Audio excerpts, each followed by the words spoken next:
Saan nakita yung kiti-kiti? Indoor? Anong container? Drum? Okay na po yun. Ano po? Kung outdoor naman, anong klaseng container? At kung halimbawa ay nasa mga ano, para po ito magic sarap. Kunting budbud lang, mabisan. And then ang larva po ay napaparalyze po nito. Ano po, hindi po automatic na mamamatay agad. Napaparalyze po. Ibig sabihin, pag naparalyze, after ilang oras, mamamatay po siya. Yo, magandang araw mga kabarangay, at dahil nga inilatag na nung isang araw ang ating Search and Destroy Anti-Dengue program, ay pupuntahan naman natin ngayon at aktual na pupuntahan natin kung saan maraming cases ng dengue dito sa ating barangay. At syempre ayaw ni Mayor na mapapabayaan ang ating kalusugan, kaya pinadalan tayo kasamang ating City Health Officers upang paumpisahan at ikangay simulan ang programa ito. Kasama natin siyempre ang ating magiting na cons na health chief ng ating barangay health office. Yan, si Consul Celso Andan. At dito tayo, convoy tayo, papunta tayo ng Decom Subdivision. So tara na, samahan nyo kami at magandang araw sa ating lahat. So dahil nga pinaigting ng ating City Health Office at pinaigting din ni Mayor ang kampanya laban sa dengue, so narito tayo sa unang bahay kung saan chine-check ng ating mga City Health Officers ang mga kagi-kagi, ika nga, kung saan pwedeng pamahayan ng lamok dahil matindi ang ating campaign laban sa dengue, anti-dengue. Dahil siyempre ayaw ni Mayor ng ating kalusugan ay mapabayaan. So yan, chine-check natin this time.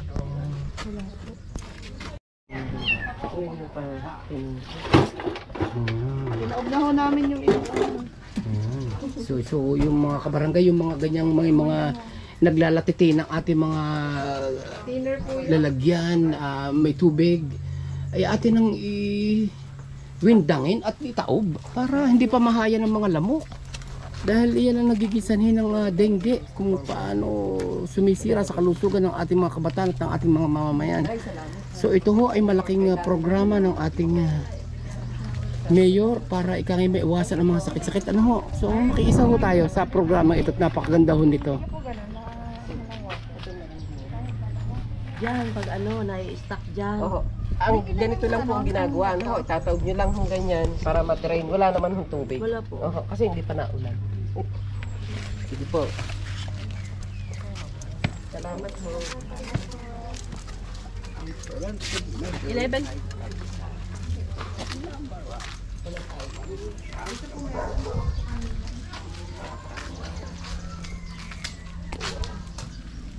Tao po.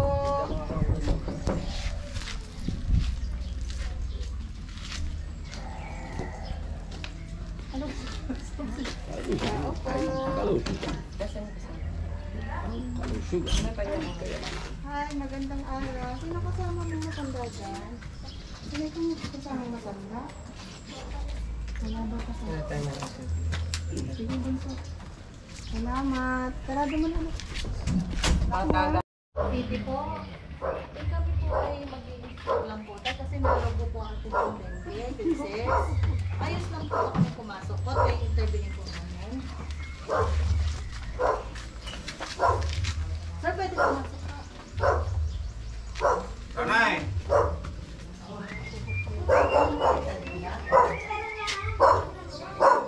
Ano po pangalan ng sa family? Ano ho yun? Anti-dengue program po. Anti-dengue campaign. Para ho maiwasan natin ang ating mga Laging ginagawa. yan, yung kaya mga kabarangay, yung mga timba-timba na may kaunting laman tubig, kung hindi lang ho nyo gagamitin, ay inyo nang iwas-iwas sa tabi-tabi. Ano ho? At yan nagiging sanhin na pinamumugaran ng mga lamok. Pare po meron. May kiti-kiti Tulad po yung tayo ganito. dito. Kaya katulad niyan, yung mga bote ng beer. Meron na tayo. Nakakakuha tayo din. Ayan, kita nyo mga kabarangay, may mga Meron po kitikiting dyan yan. isa. Importante ho dyan maitapon, ang laman. Kung pinamumugaran nga ho, yun ang lamok. Hindi po kukunin po namin. May ilan na? dito, tingnan mo. Payag din naman po. Check mo naman po. Tapos kung may makikita po kami kinikip, please. Kunin din po sa amin. Kasi meron kasama ko na provincial health office na pag-aralan ko po. Ang po ba or iba pang sakit? Saka lagi pong ginagamit, ano, pag kasi lagi pong ginagamit, yung sa pinamumuga. Mas maganda po yung, kasi nalilinis po pati. Drum? Wala po. Ano lang kami, pain mo lang kami, sa pain mo lang ilagay. Open, pero wala. Tulad ho niyan mga kabarangay, o tinan ninyo. O yan, yung mga natitirang tubig sa timba-timba, kailangan ho yung tapon. Tinan ninyo, may mga kitikiti na yan. So tayo rin ho ang gagawa ng ating maganda kalusugan mga kabarangay. So sumasama tayo sa programa ito ng anti-dengue program, Search and Destroy. Ano ho? So inaanyayahan ho ang lahat na makiisa. Yung mga nakakala natin mga timba na may laman, pamumugaran ng lamok, itapon ho natin kung hindi kinakailangan. Ano ho? Kaya nga. Ano yan? Ayun nga. Hindi ka tanda may ora. Yan ang kita nyo ha. O yan o. Nagkagalawan ito. O. Hindi yan stagnant water ha. Iyan ay paraklaran sa bubong galing ng tubig. Sapagkat yan ay di agad kabilis ang mga pagdami ng mga kiri-kiri. Ayun o.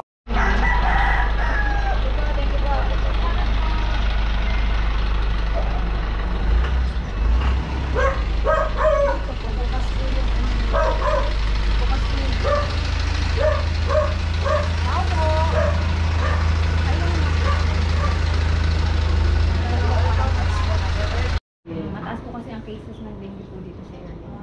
Anong container? Yung mga container Pwede po po yung kumain. ginagawa. Lahat po ng may mga water po. Wala kami stock water eh. Hindi kami nag-stock. Very Kahit po good. yung mga ipunan ng pandigo, gano'n. Wala. Direct from ano kami. Shower. Okay lang po. Sige po. Wala po. Sige.